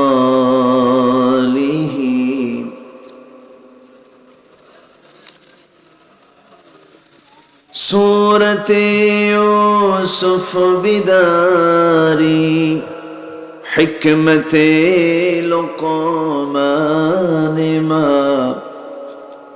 कारी क़ुरआन बारी ये है दिले सादे मालिमा बलगल उला كشف التجى بجماله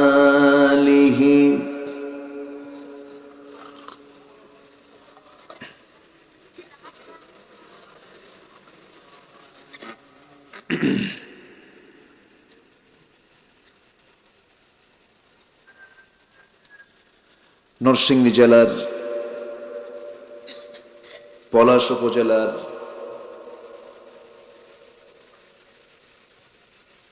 কামতাল পূর্ব পাড়া যুব সমাজ মাহফিল ইন্তেজামিয়া কমিটি কর্তৃক আয়োজিত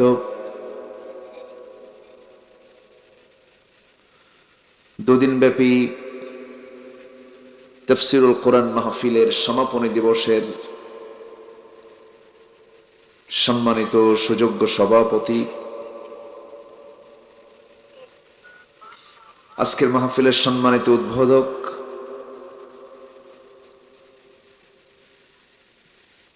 আজকের প্রোগ্রামের বরেণ্য প্রধান অতিথি, আমার পূর্বে কথা বলেছেন আজকের মাহফিলের বরেণ্য মেহমান, আমার অত্যন্ত কাছের মুফাসসিরে কোরআন, ইসলামী আন্দোলনের অন্যতম সিপাহসালার, নন্দিত আলেমে দ্বীন মুহতারাম মাওলানা নূর মুহাম্মদ সিরাজি হাফিজাহুল্লাহ।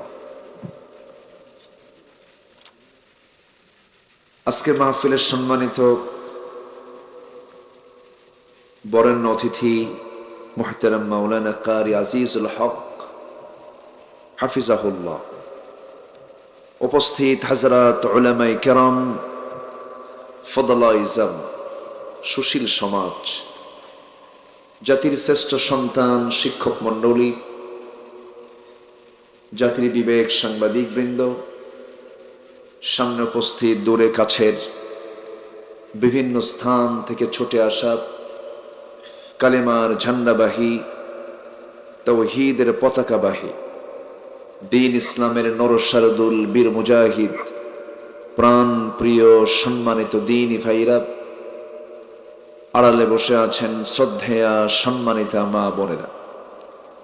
আলোচনার সূচনায় আনুষ্ঠানিকতার মধ্য দিয়ে আমার পক্ষ থেকে আবারও দিল খোলা সালাম, আসসালামু আলাইকুম ওয়া রাহমাতুল্লাহি তাআলা ওয়া বারাকাতুহু। সবাই কেমন আছেন? আমাকে প্রশ্ন করলেন, আল্লাহ তাআলা আমাকে তো আপনার মতোই আপনার কাতারেই রেখেছেন, আলহামদুলিল্লাহ।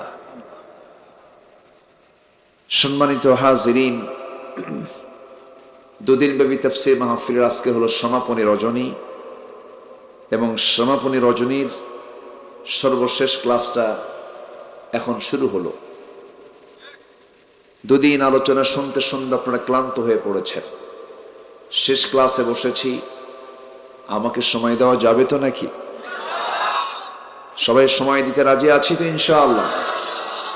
কালিমাত শুকর আদায় করছি, বলছি আলহামদুলিল্লাহ, আবারও বলছি আলহামদুলিল্লাহ, চিৎকার মেরে বলছি আল্লাহুম্মা ইন্নী আসআলুকা আল হুদা ওয়াত-তুকা ওয়াল-আফাফা ওয়াল-গিনা।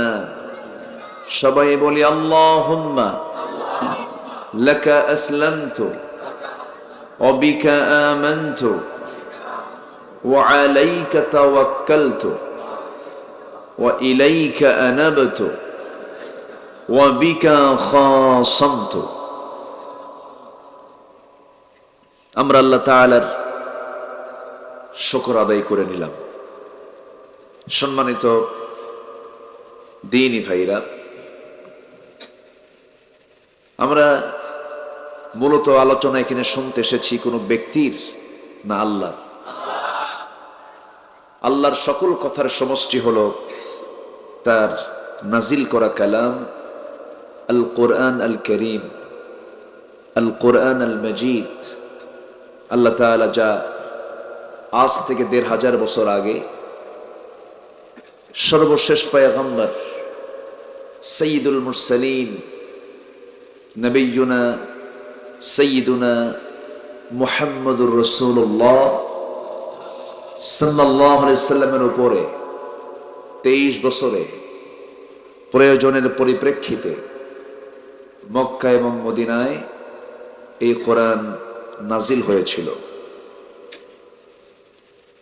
কোরআন সেই যুগে নাজিল হলো যে যুগে এই প্রযুক্তি, ধরুন এই মাইক ছিল না, লাইট ছিল না, বিদ্যুৎ ছিল না, এরপরে আকাশে ওড়ার জন্য বিমান ছিল না, সমুদ্রের নিচে যাওয়ার জন্য সাবমেরিন ছিল না, মোবাইল ছিল না, প্রযুক্তির কোনো কিছুই ছিল না।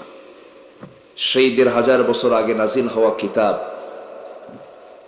কিয়ামত পর্যন্ত আল্লাহ তাআলা এই কিতাবকে চ্যালেঞ্জ আকারেই তিনি নাজিল করেছেন। কোরআনের কোনো ব্যর্থতা কেউ কি প্রমাণ করতে পেরেছে বা পারবে? ব্যর্থতা প্রমাণ কেউ করতে পারবে? পারবে না। কারণ কোরআন নাজিল করেছেন যিনি, আকাশ বানিয়েছেন তিনি, যার সৃষ্টির ভিতরে কোনো খুঁত নেই এবং যার সৃষ্টির পরিকল্পনায় কোনো টাইম লাগে না। শুধু বলেন আর সঙ্গে সঙ্গে হয়ে যায়। আর আমাদের এই দুনিয়াতে যে কোনো কাজ করতে গেলে প্ল্যান লাগে, পরিকল্পনা লাগে। আমার আল্লাহর কোনো পরিকল্পনা লাগে? শুধু আল্লাহ তাআলা কি করেন? ইন্নামা আমরুহু ইযা আরাদা শাইআন আন ইয়াকুলা লাহু কুন ফায়াকুন। যখন তিনি কোনো কাজের ইচ্ছা পোষণ করেন, শুধু বলেন হয়ে যাও, সঙ্গে সঙ্গে তা মাইক্রো সেকেন্ডের আগে তা হয়ে যায়। এমন ক্ষমতা, এমন সুপ্রিম অথরিটি, সুপ্রিম পাওয়ার কারো নাই। সম্পূর্ণ এই পাওয়ারটা কার হতে পারে বলেন? আসতে বলবেন না কার? তিনি তো সেই মহান আল্লাহ যিনি হুয়াল আউয়ালু ওয়াল আখিরু ওয়াল যাহিরু ওয়াল বাতিন ওয়া হুয়া বিকুল্লি শাইইন আলিম। জোরে বলুন আল্লাহু আকবার। তিনি তো সেই আল্লাহ, তাবারাকাল্লাযী জাআলা ফিস সামাই বুরুজান ওয়া জাআলা ফিহা سراجا وقمرا منيرا وهو الذي جعل الليل والنهار خلفة لمن أراد أن يذكر أو أراد شكورا. جربنا الله أكبر.